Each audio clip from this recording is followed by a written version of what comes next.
आप देख रहे हैं वाह पाकिस्तान और मैं अरसलान ताज से सबसे पहले पूछता हूँ क्या हुआ था उस दिन। 6:15 का वक्त था सुबह का। मैं जा रहा हूँ, मुझे लेने आए हैं, मेरी आ गई है बारी। तो उस वक्त महसूस क्या कर रहे थे, क्या जहन में सवालात आ रहे थे, क्या करना था, क्या मतलब जहन क्या काम कर रहा था?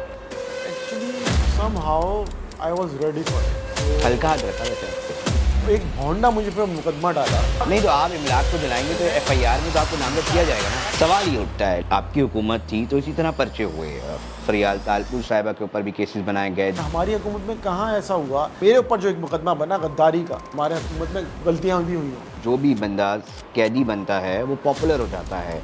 लोग तो कत्ल करके भी मशहूर हो जाते हैं। एक और इल्ज़ाम आपकी पार्टी के ऊपर लगता है कि इदारों को तनकीद का निशाना बनाते हैं, उस बदनामी हो रही है आलमी सतह पे भी कि पीटीआई कुछ नहीं कर रही, इनके अमाल इनको खुद एक्सपोज कर रहे हैं। खान साहब कराची नहीं आए, कराची का दर्द उनको नहीं मालूम। चारों इमरान खान जो है पूरा दिन आके बैठ गए यहाँ पे, उससे हासिल क्या होना है। जी नाजरीन, इस वक्त मेरे साथ मौजूद हैं general secretary Pakistan Tehreek Insaf Karachi division Arsalan ताज साहब।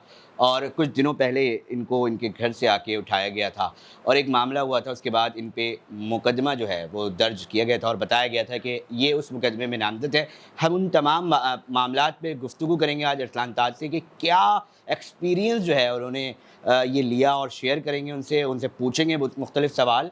आप देख रहे हैं वाह पाकिस्तान और मैं अरसलान ताज से सबसे पहले पूछता हूँ क्या हुआ था उस दिन रात में। एक हैपनिंग हो गई थी और आपके घर में घुसे थे। पहले एक इंटरनल मुझे मामला बताएं, नाजरीन को बताएं कि एक्चुअल क्या चीज़ हुई थी, किस तरह हुई थी।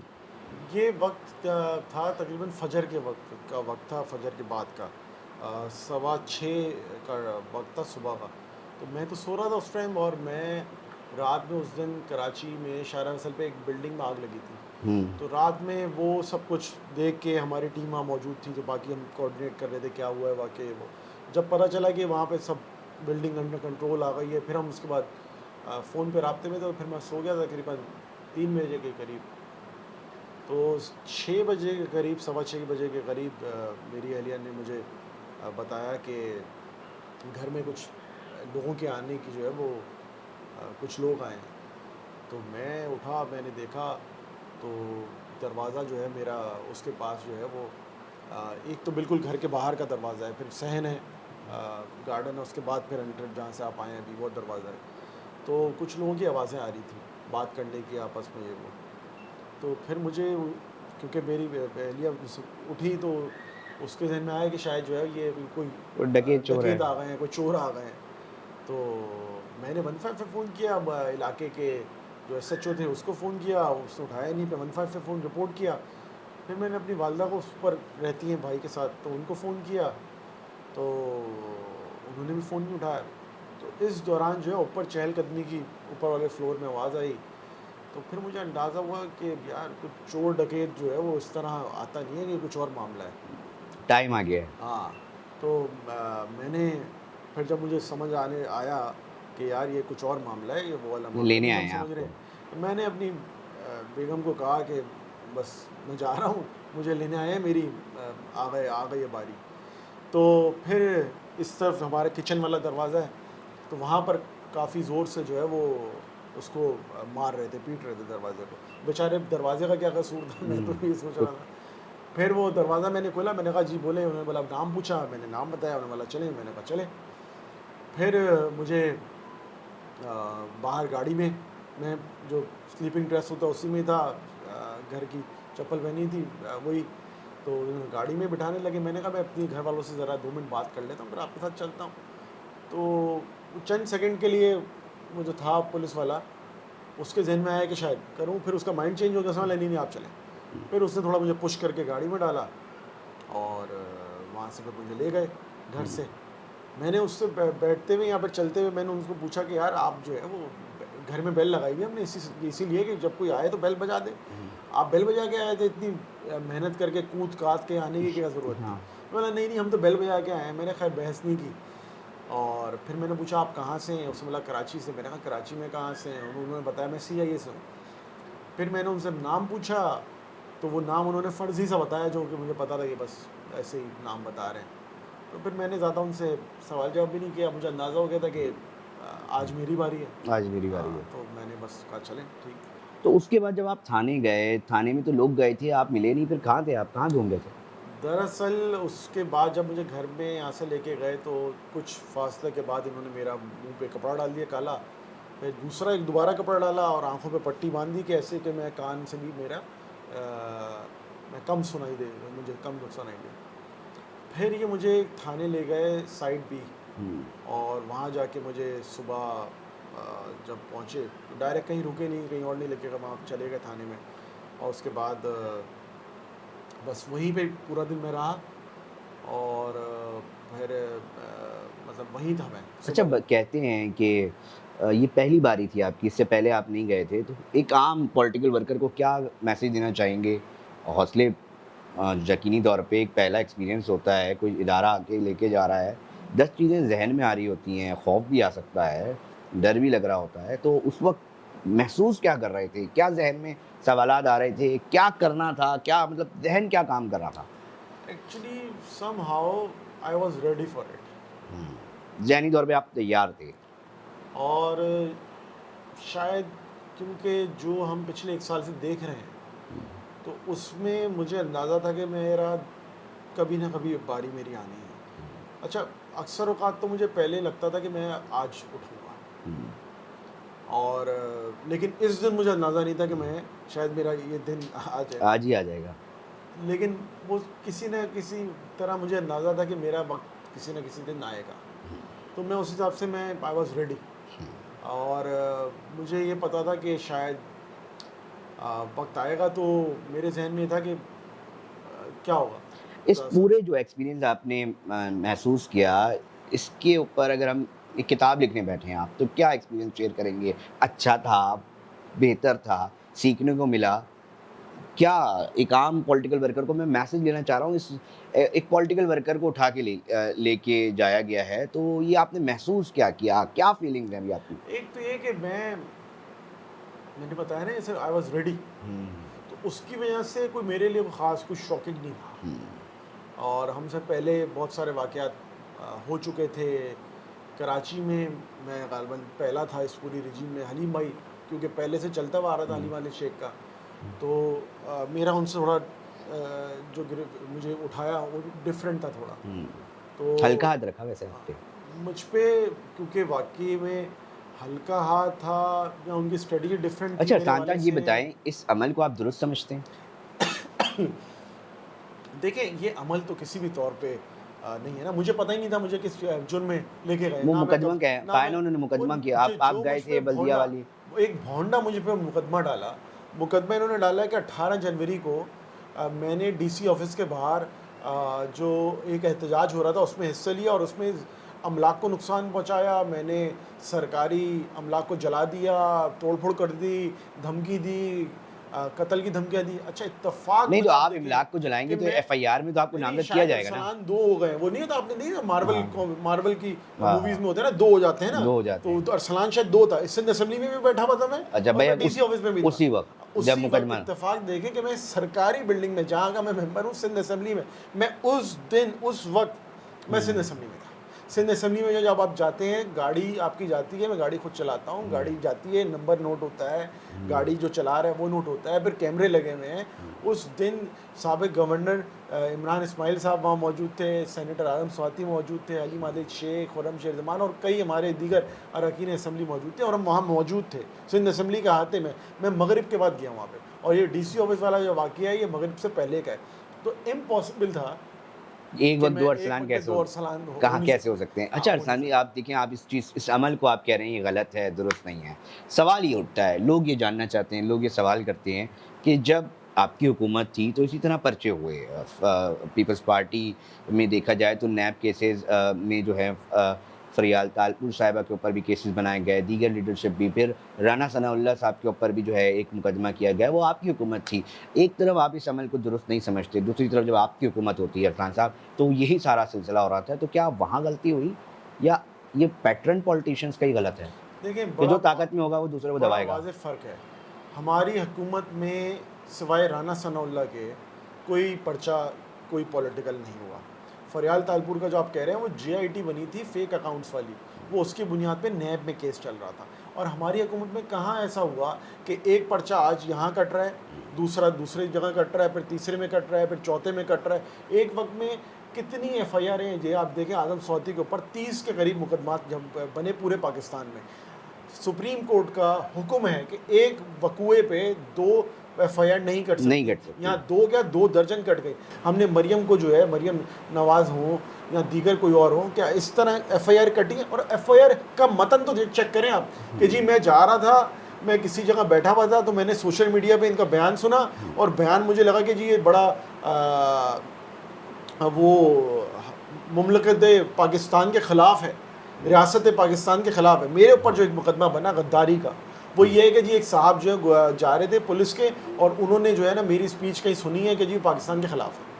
ये किस तरह के भोंडे अंदाज के मुकदमात कायम हो रहे हैं। हमारे वक्त में कोई एक मुकदमा ऐसा, अरशद शरीफ हमारी हुकूमत में अल्लाह ताला को प्यारा नहीं हुआ, शहीद नहीं किया गया। इस तरह आप देखें कितने सहाफ़ियों पे मुकदमात बनाए गए, इमरान रियाज खान पे कितने मुकदमात बनाए गए, पूरा पाकिस्तान गोल घुमाया गया। हमारे वक्त में ऐसा नहीं था। और जो हो रहा था, अब तो बाजवा साहब ने खुल के कह दिया है कि जी वो तो मैं I was calling the shots, वो कर रहे थे। तो चीज़ें आया है। हाँ, हमारे हुकूमत में क्या पता गलतियाँ भी हुई हों, हम उसको ओन नहीं कर रहे, लेकिन हम तो पहली दफ़ा हुकूमत में थे, हमसे शायद गलती भी हुई हो। ये वो लोग हैं जो इनके मुताबिक ये सह भी रहे हैं, और ये वो लोग हैं जो माजी में मुकदमात सियासी इंतकाम का निशाना भी बन चुके हैं। इनको तो मोहतात रहना चाहिए। ये क्यों ऐसी हरकतें कर रहे हैं? फिर ये तो सबक सीखे हुए हैं ना इनके मुताबिक, तो फिर ये दोबारा दूसरों को भी सबक पढ़ा रहे हैं। मगर एक तरह से ये तो अच्छा हुआ ना अरसलान साहब के जो भी बंदा कैदी बनता है वो पॉपुलर हो जाता है। शायद 4 लोग आपको नहीं जानते होंगे, मगर अब 4 लोग जान रहे हैं और आपका नाम पूरे पाकिस्तान में टॉप ट्रेंड किया था ट्विटर पे। उधर सोशल मीडिया पे एक हाइप क्रिएट हुई थी और डिस्कशन में आ गया था। तो खैर एक सियासतदान के लिए अच्छा नहीं होता कि वो कैद हो, उसका नाम हो, पॉपुलर हो। ये बीइंग अ पॉलिटिकल वर्कर आपको ये तो बेहतर साबित नहीं हुआ आपकी पॉलिटिकल करियर के लिए? लोग तो कत्ल करके भी मशहूर हो जाते हैं, ठीक है। जाम जो है वो क्या था, वो नाजिम जोखियों वाले केस में जो साहब हैं पीपल्स पार्टी के, वो भी मशहूर हो गए। अल्लाह ना करे हम इस काम में मशहूर हो। ना मेरे ऊपर कोई कत्ल का मुकदमा है, ना मेरे ऊपर कोई भत्ते का मुकदमा है, ना मेरे ऊपर कोई कब्ज़ा लैंड माफिया का मुकदमा है, ना दीगर कोई पानी की लाइनें चोरी जो होती है, ये इसी तरह के मुकदमा होते हैं ना अक्सर। मेरे ऊपर कोई मुकदमा ऐसा नहीं है। माजी में मेरे ऊपर कोई ऐसा मुकदमा नहीं। पहला ज़िंदगी में मेरे ऊपर मुकदमा कटा है तो वह है दहशतगर्दी का। दहशतगर्दी। और मैं आपको शायद इस तरह का तो दहशतगर्द नहीं होता। दहशतगर्द दूसरी तरह के होते हैं। यही वजह है पूरी दुनिया इस वक्त हंस रही है, और हमारा भी रब्ता रहता है बैनुल अक़वामी सतह के मीडिया के लोगों से भी, सियासतदानों से भी, NGO से भी। वो हंस रहे हैं।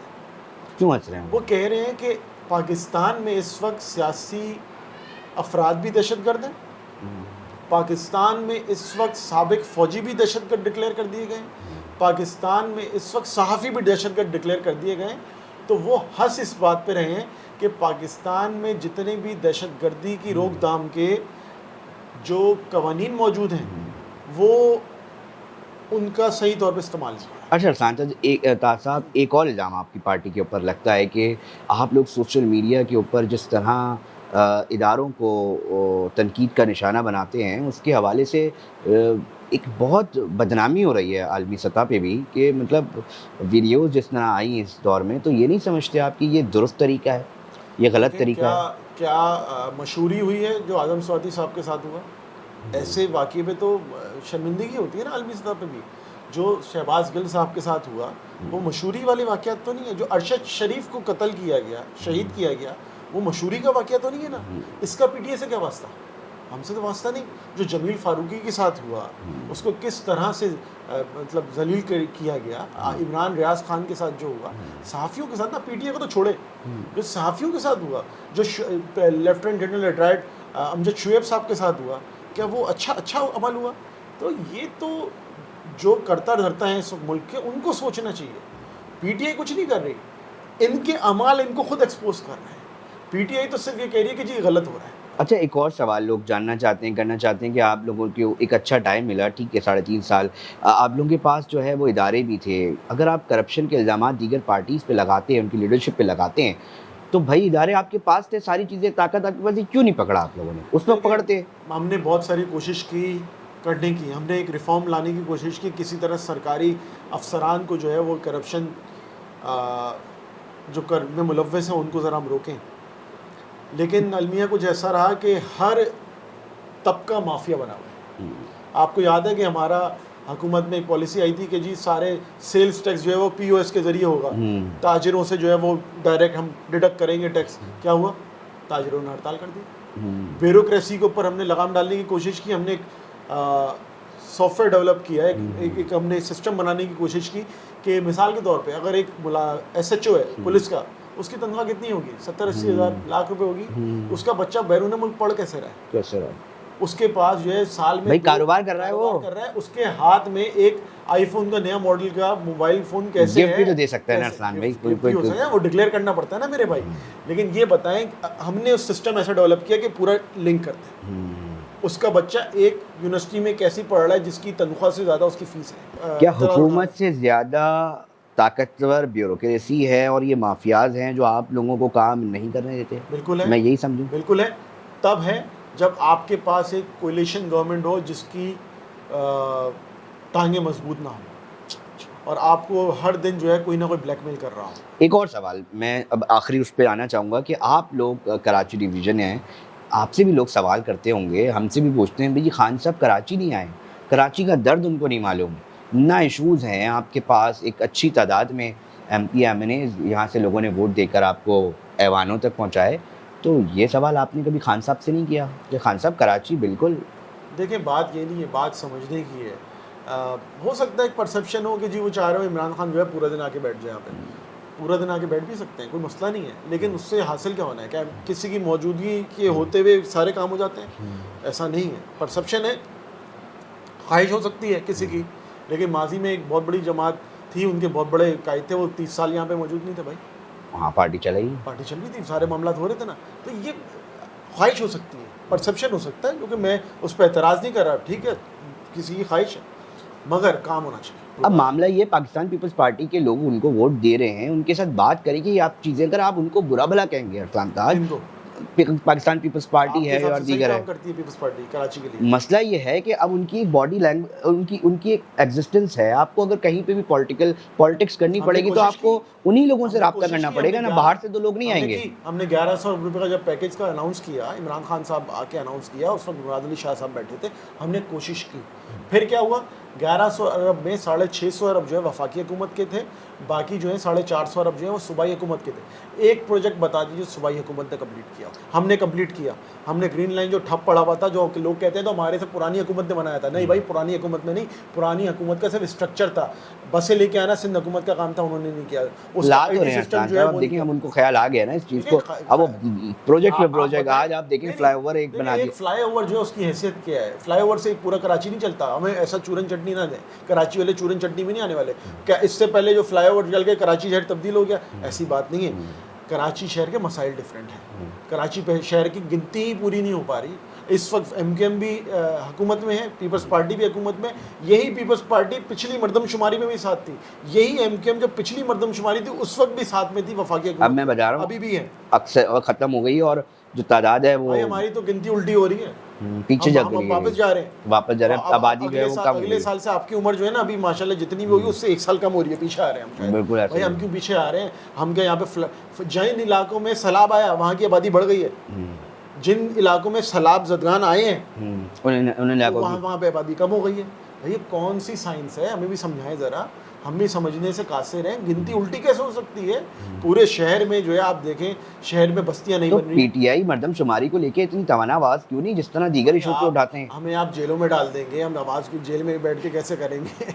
और हमें मसाइल दूसरों में डाल दिए हैं। हमें लोगों को, हमारे अभी भी 3 कारकुनान जो है इस वक्त जेल के अंदर हैं। हमारे खिलाफ पर्चे जो हैं वो डेली बुनियादों पे बन रहे हैं। हम डेली कोर्ट कचहरियों के चक्करों में डाल रहे हैं। परसों मैं होके आया हूँ फजूल में, एक मेरे ऊपर जो एक और मुकदमा डाला हुआ वो वाला जिसमें मैं मौजूद ही नहीं था, बताया मैंने, उसमें डाला हुआ है। हमारे ऊपर तो इन्होंने एक इस तरह का प्लान के तहत जो हमारी तवाना आवाज़ें उनके ऊपर FIR काट दी हैं, उनको यहाँ पे घरों पे छापे डाल दिए जाते हैं। हम इसके ऊपर ईद के बाद इंशाल्लाह मुज़ाहरा कर रहे हैं और हम उल्टी गिनती कराची की किसी तौर कबूल नहीं करेंगे। कराची की गिनती आप मतलब इस चीज़ को अफसोस का मकाम है कि दुनिया भर में लोग क्या बात कर रहे हैं।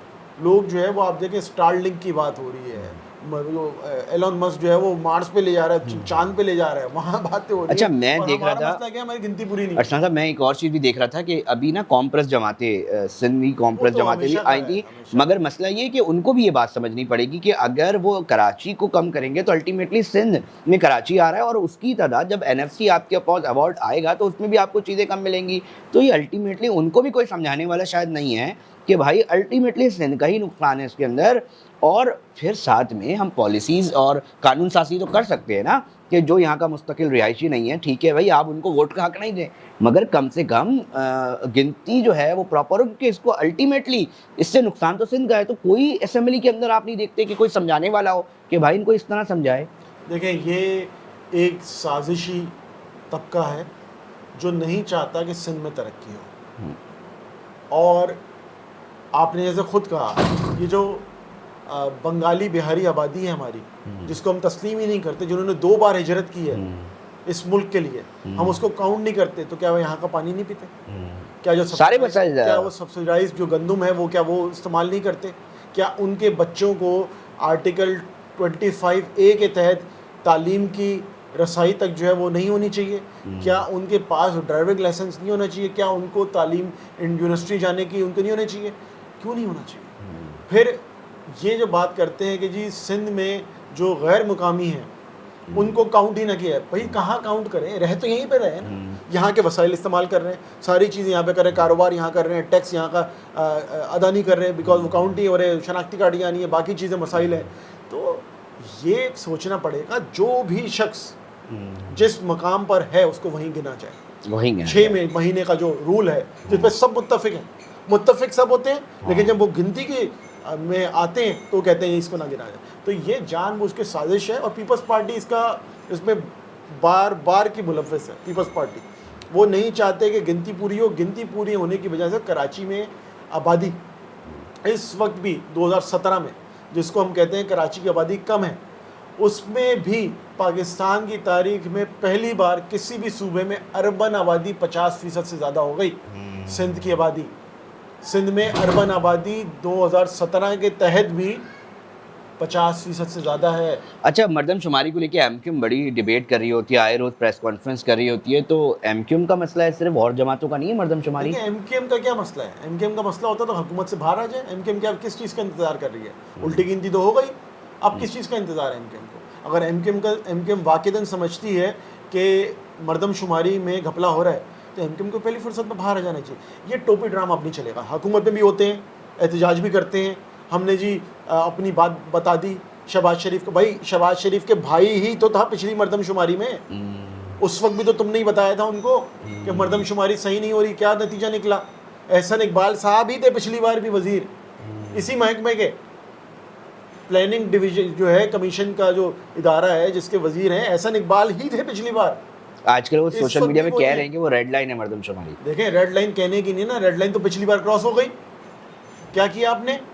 पिछली बार रेड लाइन क्रॉस हो चुकी है, अब कौन सी रेड लाइन क्रॉस करने का इंतज़ार है आपको?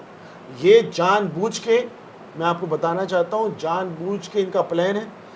सिंध हुकूमत का तो ये प्लान है पीपल्स पार्टी का कि किसी तरह कराची की आबादी कम हो और 2 से 3 सीटें कराची की कम हो जाए, 6 से 7 सीटें यहाँ की सूबाई असम्बली की कम हो, ताकि जो सिंध का जो अर्बन पॉपुलेशन का जो रेशो है वो किसी तरह से 50% से ज़्यादा ना हो पाए, क्योंकि 50% से ज़्यादा हो गया तो सीएम की कुर्सी खतरे में पड़ जाएगी। सखर, हैदराबाद, लाड़काना, मीरपुर खास और कराची मिलकर अपना CM बनाएगा। और दूसरा जो आप कह रहे थे MQM किसी तौर नहीं चाहती कि PTI की ज़्यादा सीटें आएँ, और वो इसमें अंदर खाना मुलव्वस हैं।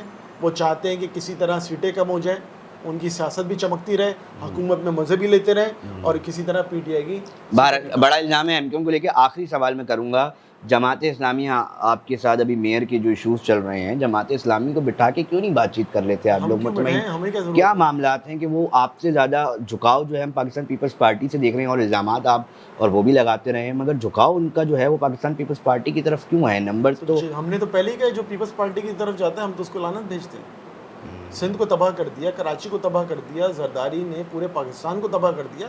ऐसी पार्टी के साथ बैठने वाले को तो हम तो बड़ी, हम समझते हैं कि बड़ा वो पाकिस्तान के ख़िलाफ़ जा रहा है। और आप खुद कह रहे हैं कि उनका झुकाव उस तरफ है, तो जब उनका झुकाव है तो चले जाएं, हमें ज़रूरत नहीं है। हमारे साथ जो साजिश हुई है, हमने इसको देखा है, जो भी साजिश हुई है, और हम पीपल्स पार्टी के साथ तो बिल्कुल नहीं जाते थे। हमने पहले दिन कह दिया था हम पीपल्स पार्टी के साथ बिल्कुल नहीं जाना चाहते। तो जमात इस्लामी को ये समझना चाहिए था, हाफिज़ नईम साहब को समझना चाहिए था। अब उनकी झूठी कैंपेन जो थी वो ख़त्म हो गई, इलेक्शन मुक गया सारा, अब तो झूठ बोलना ख़त्म करें। लेकिन उन्होंने वही रविश दोबारा इख्तियार की, फजूल के इल्ज़ामात हमारे ऊपर लगाना शुरू कर दिए। PTI के ऊपर दर्जनों मुकदमात बने हुए हैं, पीपल्स पार्टी ने बनाए हैं, और वो हमें बी टीम कह रहे हैं। भाई बी टीम तो वो होता है जिसके ऊपर एहतजाज भी करो, अग्रीमेंट भी कर दो और कुछ हो भी ना। जमात इस्लामी में शाहरा फैसल बंद किया, यूनिवर्सिटी रोड बंद किया, CM आप कह रहे हैं हाफिज नईम एंड टीम और जमात इस्लामी पाकिस्तान पीपल्स पार्टी की बी टीम है? मैं नहीं कह रहा, ये तो हालात तो वाकयात बता रहे हैं। सिंध असम्बली की रेड जोन में बाहर बैठे रहे 1 महीना, कोई FIR नहीं कटी। शाहरा फैसल बंद किया, कोई FIR नहीं कटी। यूनिवर्सिटी रोड बंद किया, कोई FIR नहीं कटी। अग्रीमेंट कर लिए। तो ये तो मैं नहीं कह रहा, हालात तो वाकईत कह रहे। अगर पीपल्स पार्टी के साथ ना होते, सईद गनी और हाफिज नईम बैठे हुए थे इदारुल नूरुल हक में, आपस में बैठ के उनका मुकालमा हुआ, अंदर से पता चला कि जी उन्होंने बात करके 1-2 UCM भी कम करवा ली, बढ़वा ली अपनी। ये तो साफ वाज़ेह हो चुका है। PTI किसी तौर पे भी पीपल्स पार्टी के साथ जा ही नहीं सकती, हमारा बनता ही नहीं है। और आप हमें इस तरह के भोंडे और घटिया इल्ज़ामात लगाएंगे तो हम कैसे आपके साथ। आखिरी सवाल ये बता दें, एक्सपेक्ट क्या किया जाए, पाकिस्तान तहरीक इंसाफ जब भी इलेक्शन होते हैं तो कितनी भारी अक्सरियत के साथ जो है वो हुकूमत बनाएगी? देखें, आपके सामने एग्जाम्पल है, इलेक्शन हुआ था कोरंगी का भी, और उसमें जो 2018 में जो ये कहते हैं कि जी हमसे सीट छीन ली थी, और ये वो सीट है जिसके ऊपर MKM आखिरी वक्त तक लगी रही, इलेक्शन कमीशन में भी गई। PTI ने 3 गुना ज़्यादा वोट लिए उससे 2018 से, और PSP और MKM के मिला के आप वोट देख लें तो एक मतलब 3 गुना का फ़र्क है हमारे वोट में और उनके वोट में। आखिर में अरसलान ताज साहब ने यही कहना था कि अगर पाकिस्तान तहरीक इंसाफ इतनी ही गैर मकबूल है और उनको वोट नहीं, उनका वोटर नहीं, उनको लोग पसंद नहीं कर रहे, तो आखिर क्या वजह है कि इलेक्शन नहीं हो रहे? इलेक्शन करवा दें तो दूध का दूध और पानी का पानी हो जाएगा। देखते रहिए वाह पाकिस्तान, और हमारे चैनल को सब्सक्राइब लाजमी कीजिएगा। शुक्रिया।